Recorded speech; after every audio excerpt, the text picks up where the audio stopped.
Hello, and welcome to the Smart Injury Doctors Podcast, the injury market's top program for doctors, lawyers, and insurers who want to gain greater insight on how to improve patient recovery results and deliver better services in the U.S. injury market. Please welcome your host, Dr. Jeffrey Allen Kronk.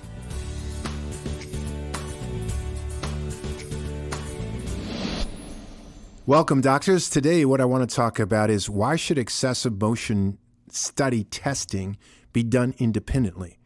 Why should your non-disc ligament injury testing, which is excessive motion testing, be done independent of you as the treating provider? That's what I want to stress and what I want to riff on today.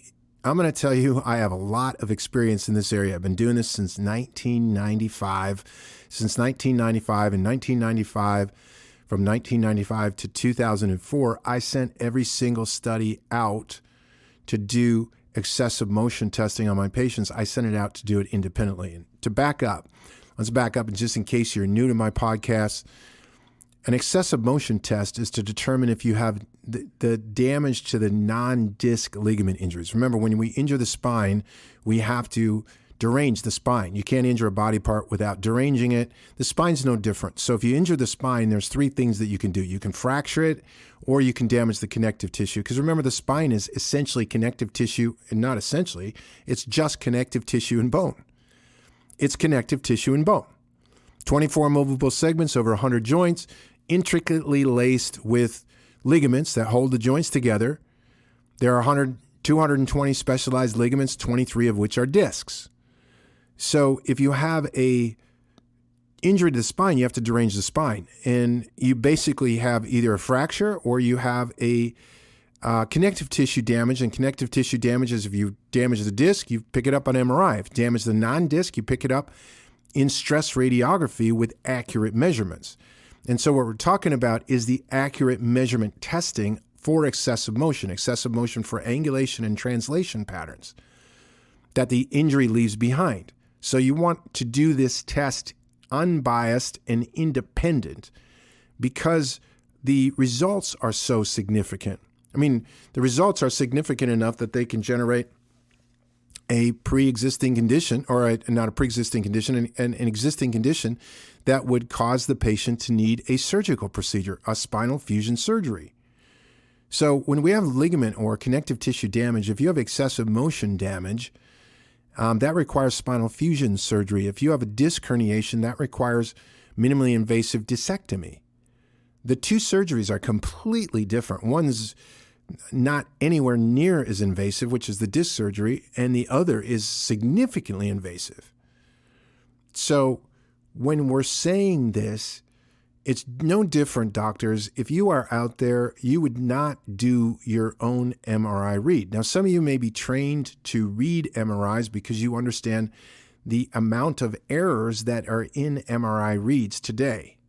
So some of you are taking training, and I think that's very good, but you're not going to actually just, if you're a doctor of chiropractic, you're not going to go, hey, imaging center, the only thing I want you to do is image my patient with an MRI. I don't want the radiologist to read it at all. I'm going to read it myself. Now, you wouldn't do that because you would not appear to be credible. It's the same thing today. You're not credible. You don't appear to be credible. When you do your own testing, you don't, and especially if you're going to do treatment as well, you do not appear to be credible. The other thing with it is it's too easy to manipulate the results. So it's hard to say for the other side, look, I just trust you didn't manipulate these results and make them look a lot worse than what they are. I have looked at thousands of these tests. I've even looked at them in research. And I can tell you right now, there is such a propensity for the provider, the treating provider, to do a study where you still need to plot points. You need to still put points on anatomical markers to make them worse in the beginning and better after treatment when they really haven't improved at all. And so the first thing that happens, if I was an insurer today, the first thing I would ask is, how do I know you're not independent? If you're doing them yourself, you're not independent. I'm going to look at you carefully because I am going to perceive that you could be manipulating the results. And so I'm going to not look at it as credibly as if you sent out for an unbiased third party. It's the same in the work comp system. How do I know you're not gaming the system? That's just one point. Point number two is most of you are using some sort of a software. You're using some sort of a system, and maybe you understand that system and maybe you don't. In some of the systems that I've seen, there's over-reporting that occurs, significant amount of over-reporting. And what I mean by over-reporting is it's over-reporting the significance of the findings. So there's a lot that you have to know if you are going to do these studies yourself. And if you get a great, you get a great defense attorney, these things can be very easy to focus on. Because I'm the defense attorney, I know that you don't know the ins and outs of the systems that you're using. And so that's what I'm going to spend a bunch of time on.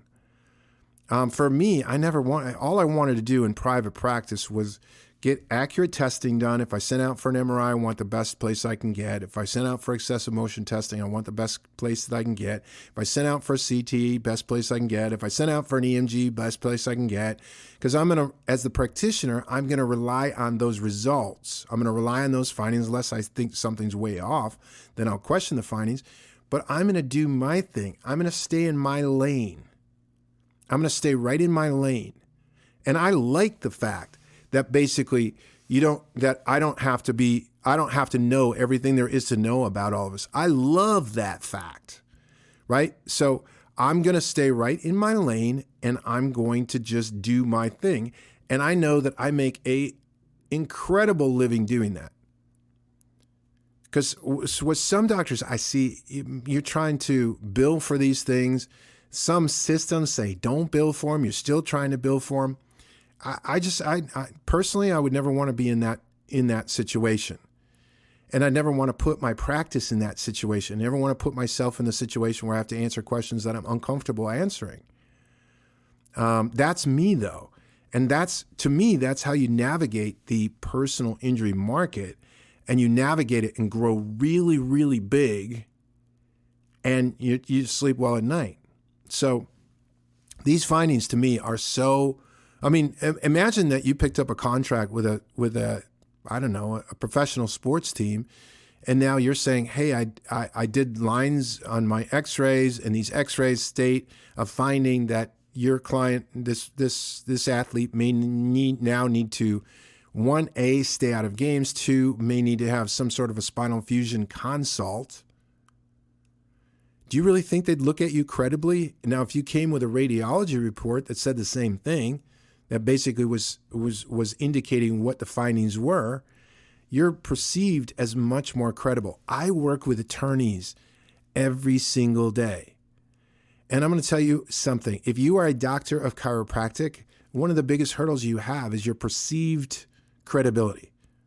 The perceived credibility is not high. That's why you hear, hey, we like to work with medical doctors. We like to have medical doctors involved. Their perceived credibility is higher. So why in the world would you not want to have that? Why wouldn't you not want to leverage that? Why would you not want to use that? Now, let's say that you're in the orthopedic, or you're in the pain management, or you're a specialist doctor. Why wouldn't you not stay in your specialty lane? Why would you try to jump into radiology when it's not your lane? For me, the nice thing about that is, again, if I was on the consult, if I was consulting the defense attorney group, man, I would have so many questions that I would be consulting them to talk about with you that will make it so that you will not feel comfortable. No, guaranteed. Because there'll be very difficult questions to answer, because now you have to know this specialty. You have to know the ins and outs of what's occurring. How is it occurring? Whereas if you're sending out on an independent, unbiased third party, they have to know those questions. I don't have to, if I send out for an MRI, I don't have to know how the MRI was performed. I have to know about the magnet strength. I don't have to know about the positioning.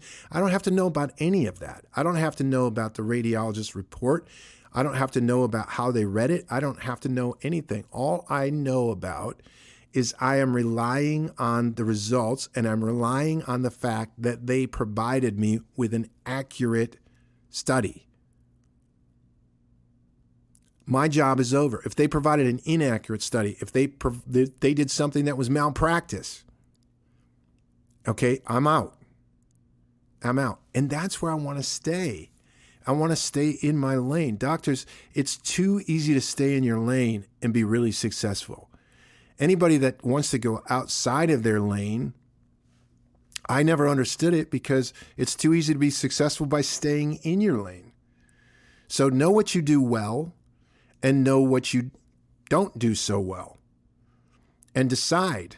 For me, I always wanted to have this done independently and in an unbiased manner because there's so much leverage to it. There's leverage if I go out and talk to attorneys. If I talk to attorneys, one of my unique selling points is I use top-of-the-line radiologists to assist me with identifying and imaging the injuries.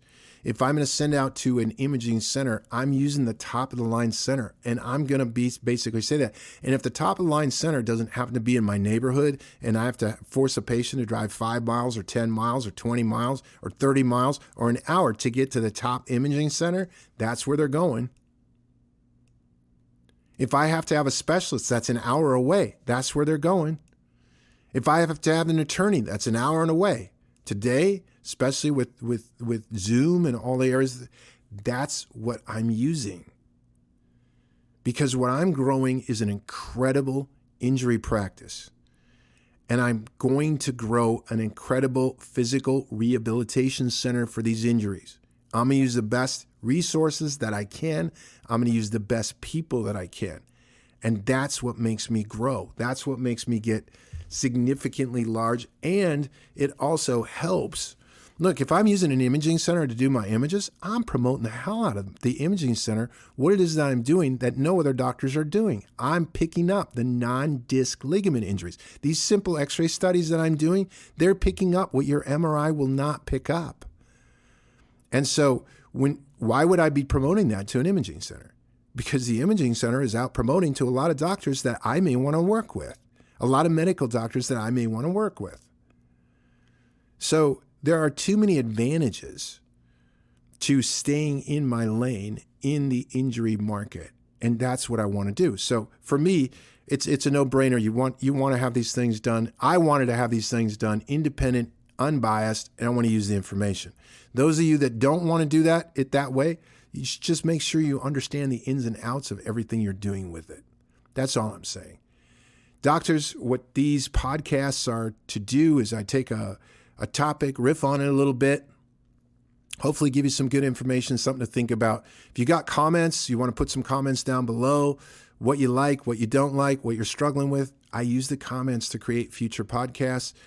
As always, I appreciate your attention and your time, and I thank you, and I look forward to seeing you on the next podcast. You've been listening to the Smart Injury Doctors Podcast, the #1 audio production show for professionals in the U.S. injury market that want to deliver better injury services to the patients, clients, or insureds they serve. If you like what you heard today, please leave us a review and don't forget to join us on our next program.